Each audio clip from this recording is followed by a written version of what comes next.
Kobe Bryant has passed away, along with his daughter Gigi, who was to take over the Mamba name.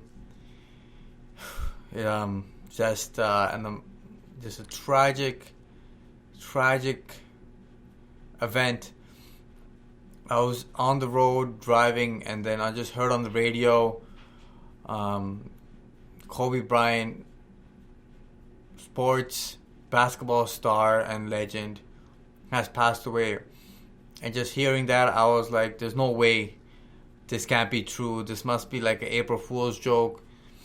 And then I got a bunch of messages and a bunch of calls, people saying Kobe Bryant has been confirmed dead, along with 4 other people at the time.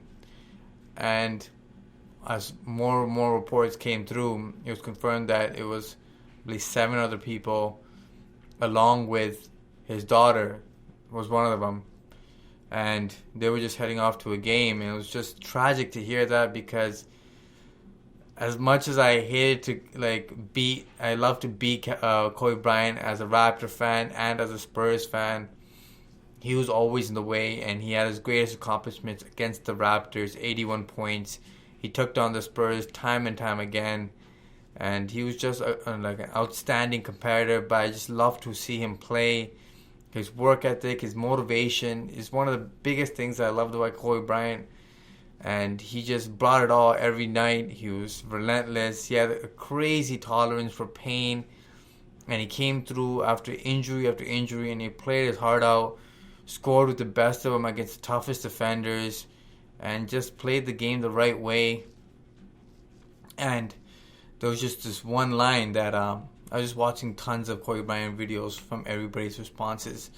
And some of them that stuck out was like D. Wade, where D. Wade said Kobe Bryant just found a way to win games that he just stole games that he was going to lose, and won games and just had games where he's destined to win. I'm just paraphrasing the words that I just can't remember, but what Kobe Bryant has done for the game and for people of my age and above, and youngsters as well.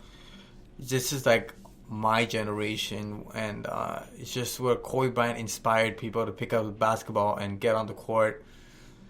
And he was one of those guys where you just toss away a fadeaway or like 3-2-1 Kobe. He was just our iconic superstar of this generation. And man, it just got goosebumps, and I just felt cold after hearing Kobe Bryant's passing. And I was like, no way can this, please don't let this be true. But after seeing all the reports, it's just something that you can't comprehend, And the Raptors ended up having to play the Spurs on the same, just an hour later. And I'm like, man, I don't even know how these guys are going to play. And if you watch this game, you could just tell there was no joy. There was no celebration. People were playing with heavy hearts, and you just seen it in every single moment of the game. It's just, there was like a heavy vibe from the game that you were just witnessing. And the Raptors did win this game 110-106, but the game didn't matter. That's how it felt like. One team had to win, one team had to lose, but both teams just wanted to get that out of the way, because there was just an overwhelming sadness just looming, and both sides embraced their players. And DeMar DeRozan, who loved Kobe Bryant and was the biggest Kobe Bryant fan and idol, was embracing Larry, and you just felt it right there when you seen that. And it was just something else, man. It was gone way too soon. 41 years old. How was in his prime of making all these accomplishments off the court, living his best life as a family man, and he was heading off for a game for his daughter, and this tragically happened. And rest in peace to Gigi and Kobe Bryant and the other passengers on that helicopter as well. Tons of families devastated over these news, and it was tough. Just to give you a little tidbits of the game, Pascal Siakam had a franchise record 25 points in the first quarter. He dominated, and it was one of the great games to see from Pascal Siakam ever since he came back from injury. He looked good. The Raptors played well in this game, dominated the glass, just had some lack of focus in that third quarter when the Spurs dropped 8 threes in that quarter, and they just had some wide open looks. Some poor shooters were knocking down shots, like DeJounte Murray, who's not really a three-point shooter, but he knocked down like a few back-to-back-to-back. And the Raptors were just didn't make this second effort, but still stayed afloat. Somehow took the lead, a 1-point lead, into the fourth quarter, and then the Raptors just closed it off with good ball movement and execution down the stretch. Raptors did a good job just making tough baskets. Lowry was fantastic, and the Raptors as a whole just grinded it out. It wasn't a good-looking game, as you know, and it was just a game that needed to be played.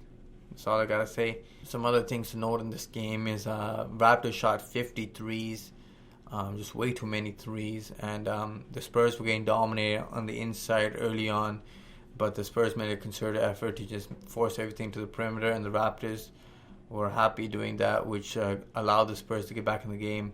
When Raptors started driving it inside more, Raptors got more success, and that's exactly why the Raptors won this game. They just attacked inside and were better inside than outside tonight, as they scored tons of points on the inside. But Rondae Hollis-Jefferson gets injured in this game. Tough loss. He gets an ankle sprain. And other than that, the Raptors played a solid game despite the circumstances. The Raptors did get the W, but just gotta shout out and say it one more time, Kobe, you were an idol, an icon, a legend, and one of my biggest role models growing up. Just love to see you play the game, and that passion is just, it's contagious. And you always had a happy face off the court. You always had that great, classy demeanor, you know. Straight to the point, all business, Mamba mentality. As it's just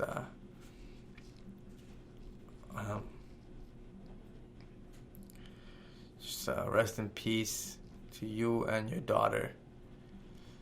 And Mamba out. Salute. We'll miss you.